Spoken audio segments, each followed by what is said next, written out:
I'm Amanda. And I'm Peyton. And this is Keeping It Real-ish.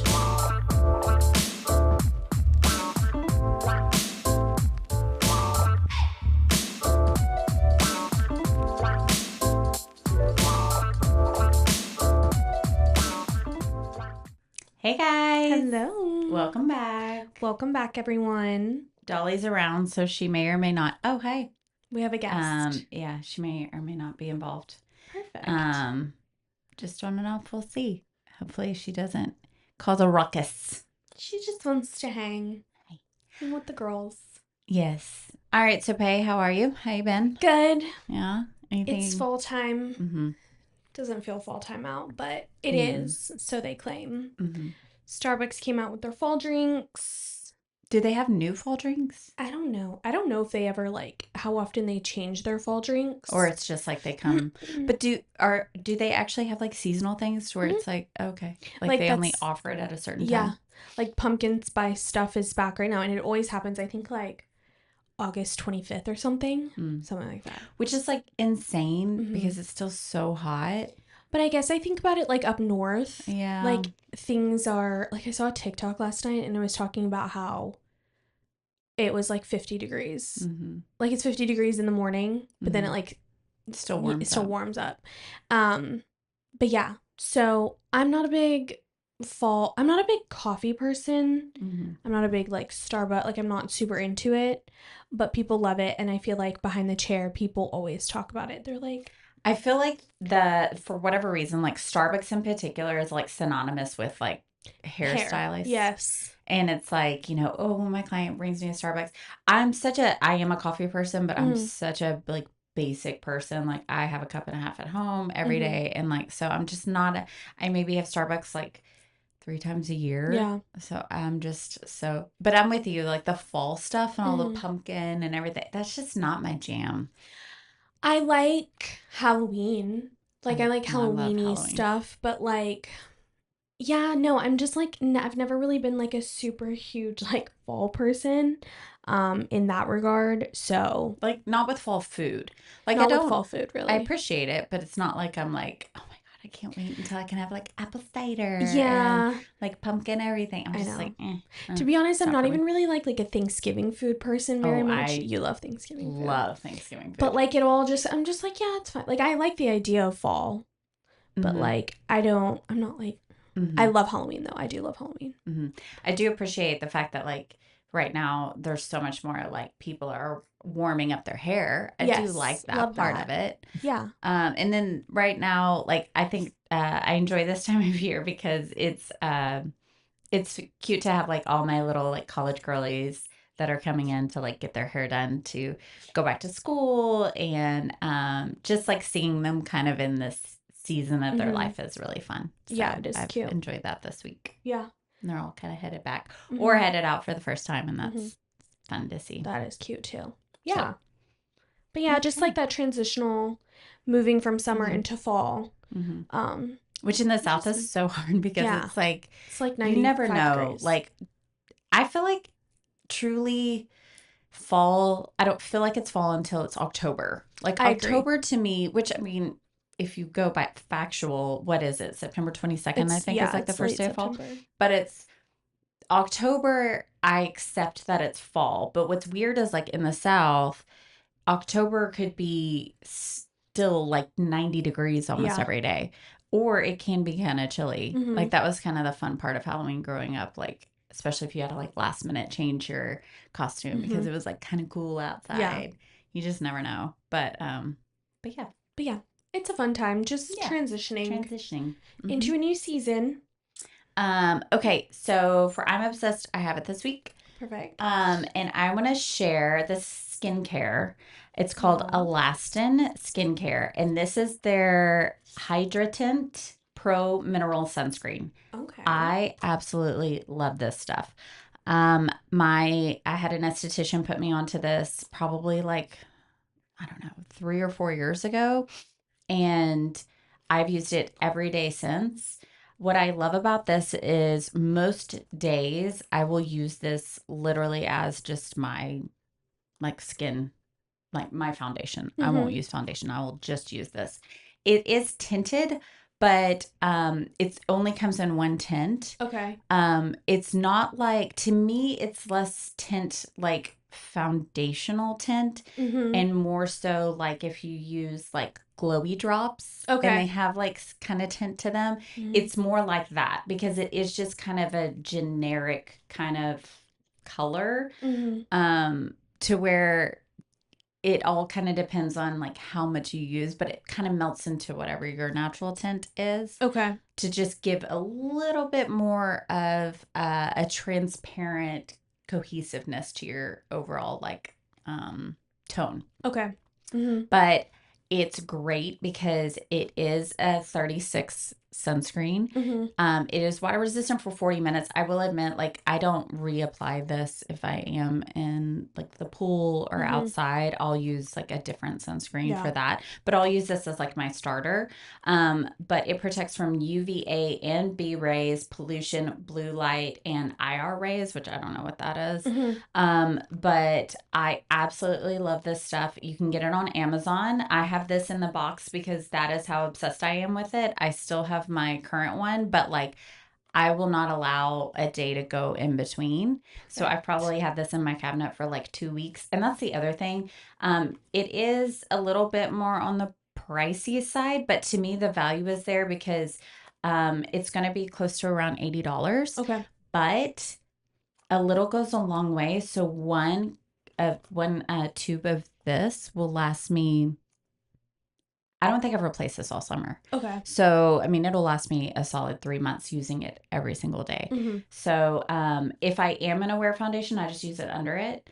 But it also has moisture in it. So you could potentially use it solo as your moisturizer. I put one underneath it, just to add because I have aging skin and want to hydrate my skin as much as possible. So, but I absolutely love this stuff. I'll put the Amazon link on when I put it up, but it is fantastic. It's great for everyone.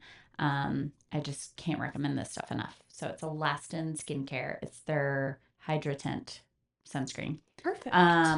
They actually have like a whole skincare line. I've never used their other stuff. That's all I've ever used, but I love it. I'm sure their other stuff is fantastic as well. But yeah. Oh, yay, skincare. We love skincare. I feel like we've been a little skincare heavy these days.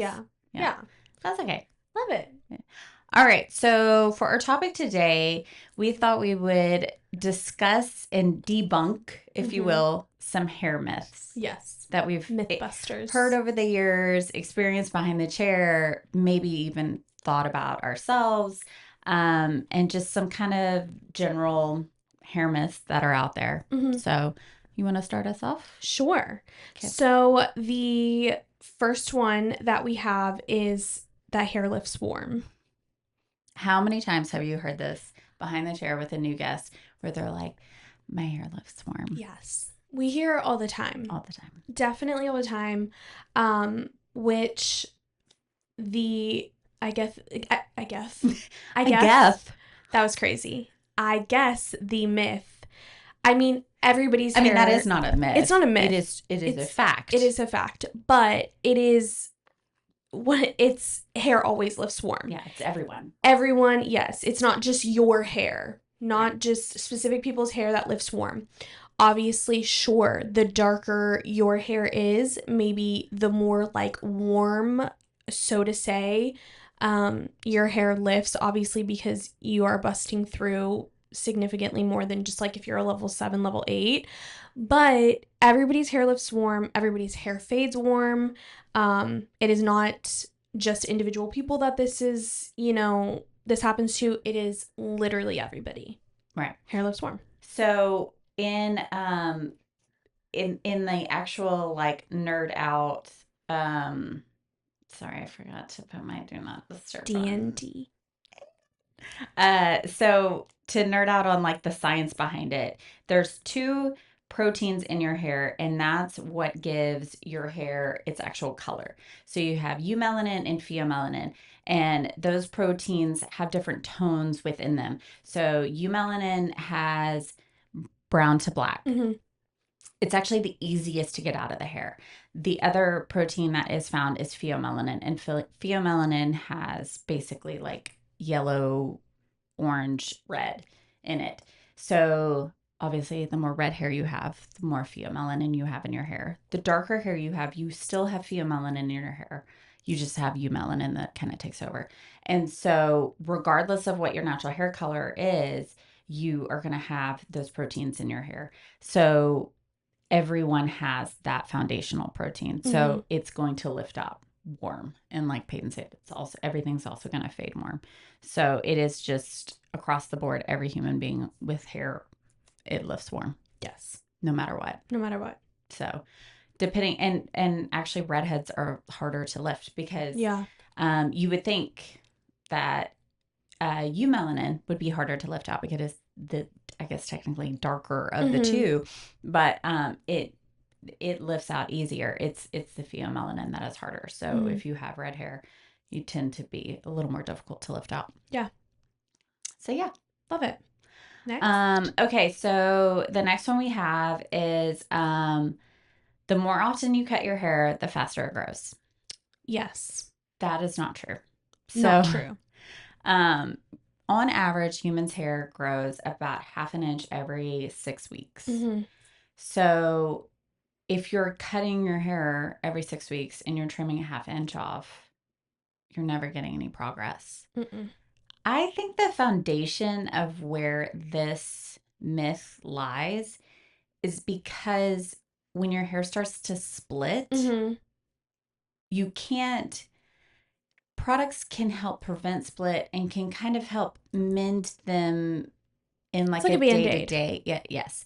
But it's never going to just like fully go back together. Yes. And so once it's split, it essentially could continue to split up the hair. Right. So if you're not trimming your split ends off or taking good care of your hair and you're getting more split ends, then when it is time to cut, essentially you could potentially have more to cut off. Right. So my guess is that's where the foundation of that myth lies. Yeah.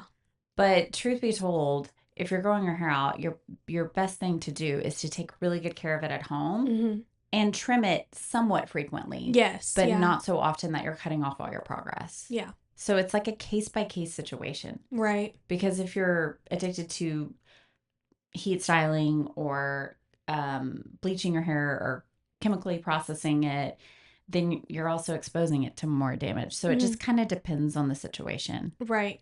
I agree. I feel like this all came about when, realistically, I mean, at our salon, we say a haircut every 6 to 8 weeks. I say if someone's really trying to grow their hair out, they don't do a lot to their hair, kind of minimal. I mean, 10 to 12 is really where you're going to see the most amount of growth because, of course, every, 10 to 12 weeks, you do need a haircut and you do need to get what needs to go off. But I agree. I feel like where this all kind of came about was the whole like split end things because that is true. If you have split ends and it keeps splitting up the hair, you're never going to make progress growing it because it's just a bunch of damaged hair. So in that case, obviously, yes, if you have a bunch of split ends, you need to be cutting your hair more frequently. But realistically, if your hair is pretty healthy, if you're trying to grow your hair out, you're not, putting a lot of heat on it, you're really just like committed to that, then frequent haircuts, yes, but every 6 weeks it's not going to make your hair grow any faster. And I think it depends on the type of haircut you're trying to grow out. Exactly. Like sometimes, if you're growing out a pixie, you kind of like have to stair step it. So generally from a pixie, you go to a bob. Right. So you're probably going to be cutting it somewhat frequently, like every 6 to 8 weeks, because you have to change the shape at that point. But you're not cutting every hair on the head. You're cutting it to get into a bob. Yes. My general rule of thumb for people that take really good care of their hair, but like they don't like to cut it and they're like, I only cut it like once a year, but then they end up having to cut a lot off because it's not in good shape. I always like to say, think of it of like every change of the season, get a haircut. So that makes it 4 times a year. Yeah. And that, I think, if you take really good care of your hair and you don't do a lot of heat styling and you have good at-home care, I think that is kind of a good system to keep everything nice and healthy. And you can actually grow your hair pretty well that way. I agree. Yeah. But Right. yes. Next one is perm turned my hair curly. A perm turned my hair curly. So, do you really hear this one? I don't. Okay. Too much, obviously, just... It's more of an age thing. Yes. So, I used to hear this all the time in like the first decade of working because you had people who had lived through and experienced the 80s. Right. And so if you were like 13 and you got a perm and then all of a sudden like your hair was curly and it stayed curly, that wasn't the perm. Right. That was puberty. Right. And that was just your hair changing. But for a long time, that was a myth that people just hardcore believed that, you know, I turned my hair curly with a perm. And it's like, no, you know, your hormones affect your follicle and affect your hair. And so sometimes those things change when you go through puberty. And so you can go from having more straight or maybe even like slightly textured, slightly waved hair to truly having more curly hair at that period of life. Just like you can as you age. Some women do it with pregnancy. Right. Some women do it post-pregnancy. We actually see it a lot here in Houston of people that go through cancer treatments specifically for kind of female reproductive associated cancers. Yeah. Where their hair will turn curly at treatment. I would be curious actually to know like the science behind that, why that I know. is.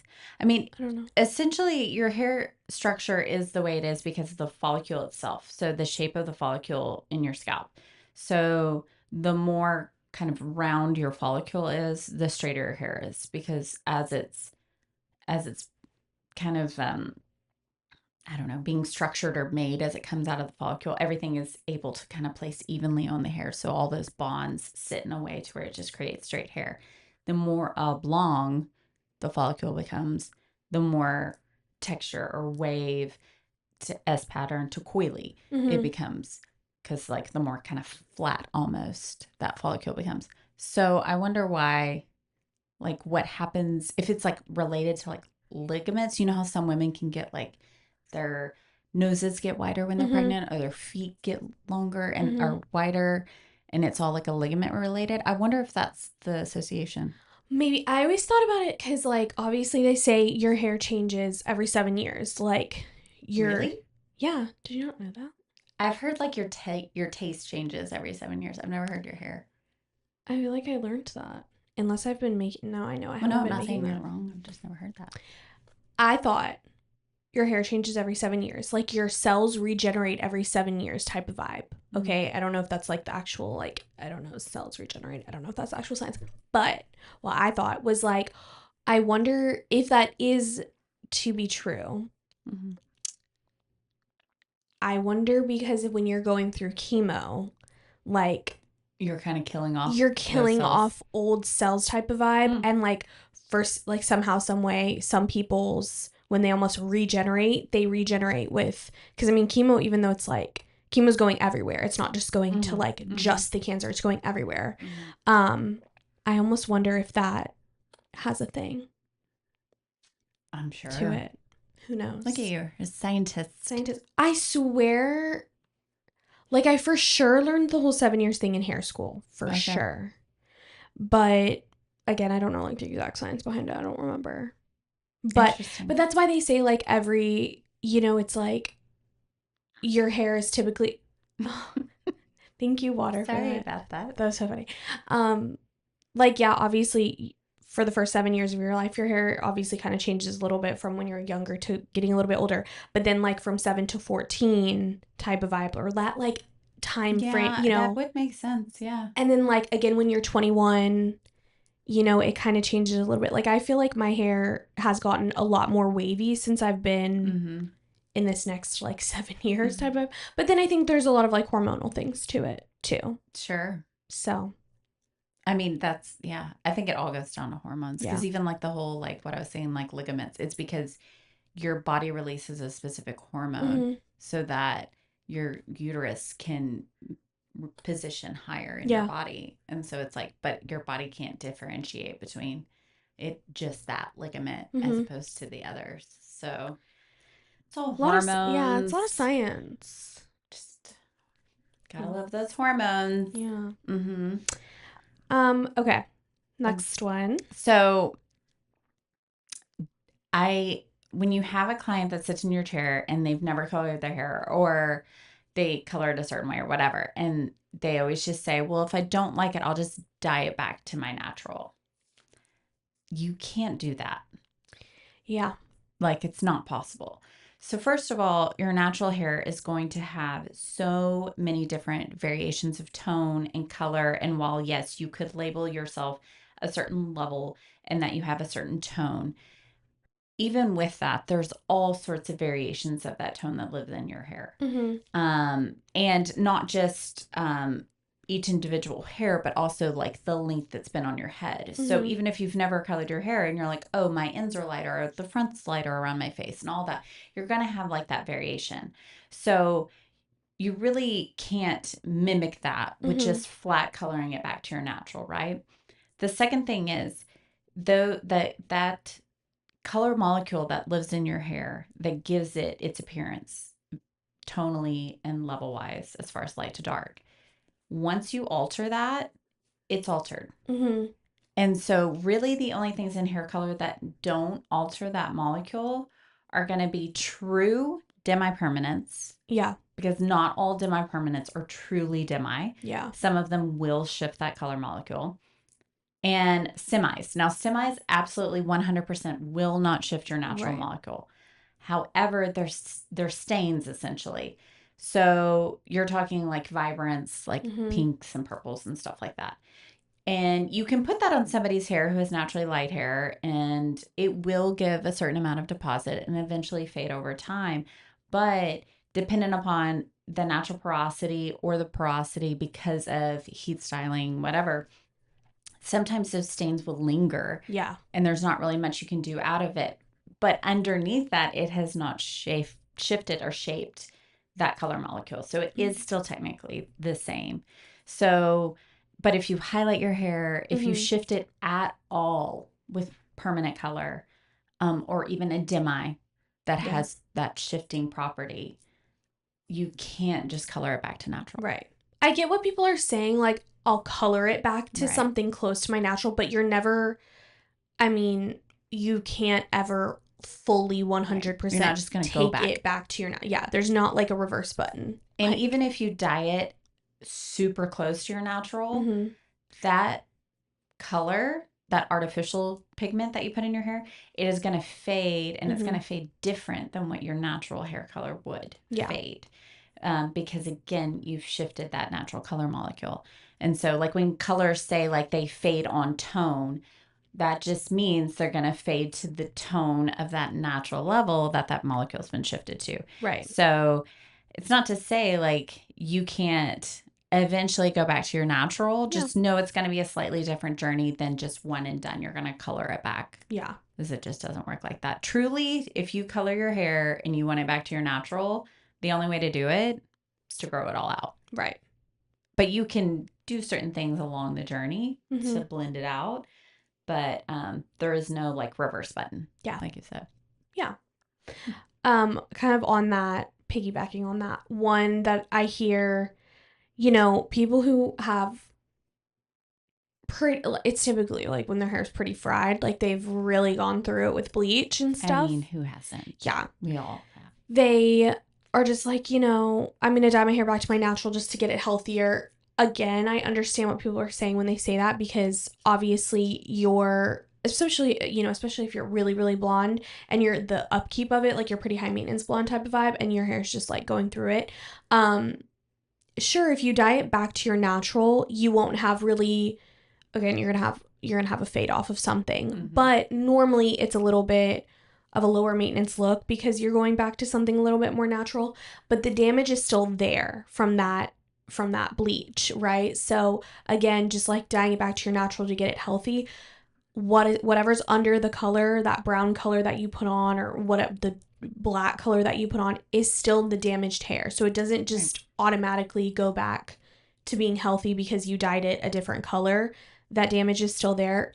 Understand though what people say when they say that, but technically it doesn't just automatically make it healthier because you dyed it back to your natural. And there's certainly lots of things out there, and the science has evolved in such a way to where there's a lot of things you can do to help and assist. Yeah. But it's never just going to completely just go back.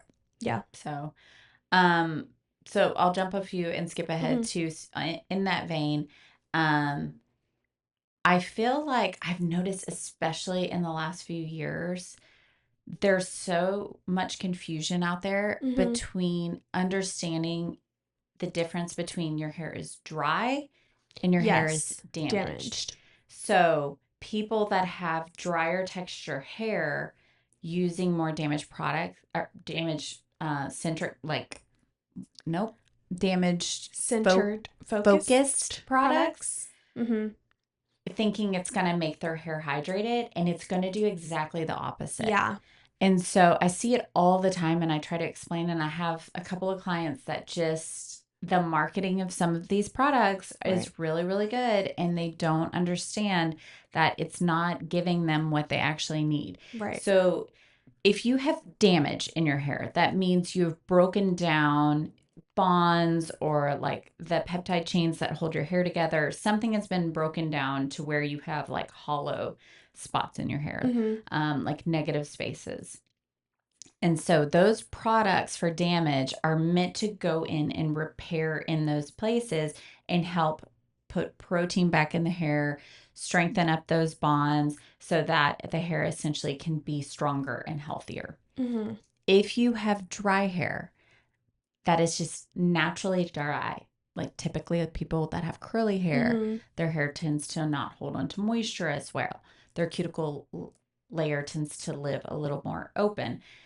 If you're using those damage repair products, you're actually drying your hair out more Mm-hmm. and you're making your hair more brittle because your hair does not need protein. Yeah. It needs moisture.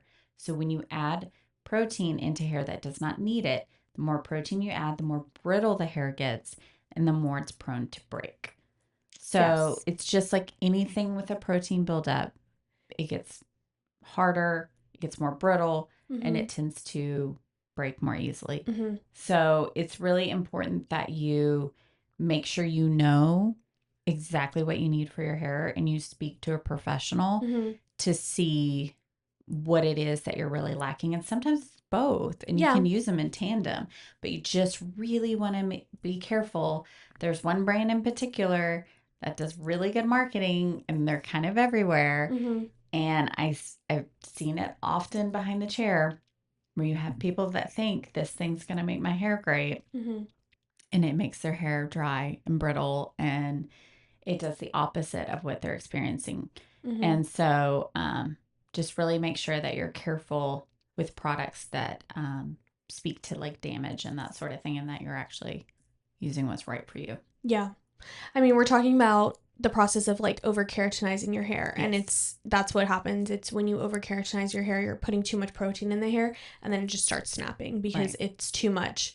And I find that like when you have people that do that, it's like it's a vicious cycle It because then is. it's like they're like, oh, I need more and I more need and more. more and Yeah. more. Yeah. Um, I mean, one of the things she's talking about, the whole like, especially over the past couple of years, everybody wanting to use Olaplex. Yes. Olaplex is great. It's a great product Mm-hmm. for those who need Olaplex. And even Mm-hmm. those who need Olaplex, they should probably still be using Olaplex in combination with Yes. something else because, again, Olaplex is something you use for a short period of time Mm-hmm. when you need, after bleaching services, you need all of that, protein put back into your hair. Right. But after your hair starts feeling a little bit better, you need to wean off of that and start using something Mm-hmm. that's just going to be good, healthy, moisturized, good products, that you're using at home, sure.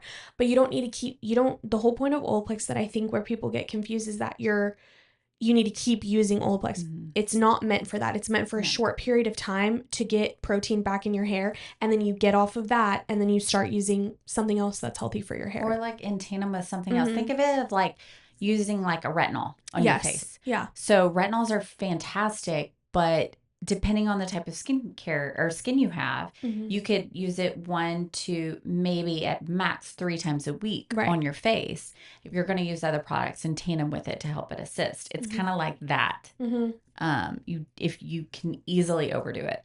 Too much of a good thing Mm-hmm. isn't always a good thing, everyone. Right. Right. So yeah. Yeah. Okay. What do we have Perfect. next? Okay, so this one we get all the time. I think I used to believe this. When you pull a gray hair out to grow back in its place. I'm like, who started that? That's so funny that they said that. I mean, if that was the case, if you had thin hair, it'd be like, well, just tweeze all your hair out. Yeah. And you double the amount of hair Double on the your head. amount. But no, this is not true. This is not true. Obviously, I mean, I don't necessarily recommend like plucking all of your gray hairs out. Even though I do it sometimes, like, but I get one in my eyebrow. Yeah. That I'm just like yeah. But obviously, gray hair is just your hair losing pigment, which is why it's turning gray. It's the same thing if you pluck a non-gray hair out, 2 will not come back in its place. It just doesn't work that way. I guess my assumption is like, typically when you start to go gray, it's like it starts and then it kind of builds up and then it's like they more and more and more and more. And so I guess like people would like pluck gray and then all of a sudden they're like, I have so many more now. Right. And it's like, no, it's just kind of like once it starts, you can certainly have just like a couple here and there. And you can also have stress can cause you to have to go gray for whatever reason. Again, hormone related. It creates like to where that pigment doesn't produce in the protein. And it will go back when you're out of those moments of stress. But you're talking like a few hairs here and there. Yeah. But it's all just in your genetic makeup. Right. And it's for when you're at birth, when that hair follicle is just gonna stop producing that protein or the color in that protein. So but yeah, if you pluck it out, 2 aren't gonna grow back. No. That follicle only produces 1 hair. Yeah. So that's that. That's that. Okay, and then the last one that I put down was there was definitely a big phase, I think more so probably like a year or 2 ago, actually maybe like 2 or 3 years ago, where it was talking about kind of training your hair. People who felt like they were needing to wash their hair all the time because they have, you know, more of like an oily scalp, oily hair, all that. They felt like they could train their hair to need to wash it less. This isn't necessarily true. I mean, at the end of the day, if you, again, hormonally, genetically have an oilier, you know, scalp, oilier skin type, stuff like that, it doesn't matter. Like, you can't necessarily train your hair, scalp, whatever, to be out of that. You're really just prolonging needing to shampoo, if anything. Right. You cannot really necessarily train your hair, scalp, whatever, to be less oily and need to shampoo less. Doesn't work that way. I mean, there are things you can do to like, it's that everyone has different parameters. Right. So while yes, if you shampoo your hair every single day, could you potentially do some work to make it to where your hair doesn't feel the need to push those oils out as much, and kind of extend your time in between? Yes, sure. You can do a little bit here and there. Does it mean your hair's not going to be oily? No. But you can train it to be not quite as much, where maybe you can extend your time out. But if you're a person that has super oily hair and you're like, I shampoo it every single day, you're probably never going to be one of those people that can shampoo your hair once a week. Right. Now things can change as you get older and again, your hair changes too. But you can't just essentially like train it. It's just, there's no blanket system out there that like everyone should only shampoo their hair once a week, or everyone should shampoo their hair once a day, or it just depends on the individual and what works for you. And I think kind of figuring out how to navigate that and speaking with professionals and just learning what works best for you and just making sure that you're doing whatever that is to get the best benefit for your scalp health and for your overall hair health. And so it just kind of depends. Yeah. Because like Peyton can go, what? A long time without shampoo. I mean, I typically only wash once a week, but I've definitely gone probably like 10 to 12 days before. And literally people will be like, other than me complaining about it and me being like, I feel like I really need to wash my hair, people, like the normal person would never look at my hair and be like, she really needs to wash her hair. Right. Where like I shampoo my hair 2 to 3 times a week. But I also like, I do have more oily hair. And so I have to do a lot of things to try to get that extended time. So I do a lot of dry shampoo and I do a lot of, but because I do a lot of dry shampoo, I also have to like really hydrate my ends, and then I have to make sure like when I shampoo that I am shampooing multiple times, and that I'm doing scalp treatments and massaging my scalp in between to make sure that I'm not creating buildup on my scalp. So it's not just like a blanket across the board. You just kind of have to figure out what works best for you. Hey. I thought I was on D&D too. Okay, anything else? I think we went over all the ones we had. Yeah, that was about it. Let us know if there's any other hair myths that you guys have heard of or know of. These are just some that we hear more often. More frequently. Yeah, behind the chair. So, okay, well, Doll, you want to wake up and say bye? She's like, no. No. All right, well, anything else, Faye? That's it. All right, well, until next time, keep keeping it realish.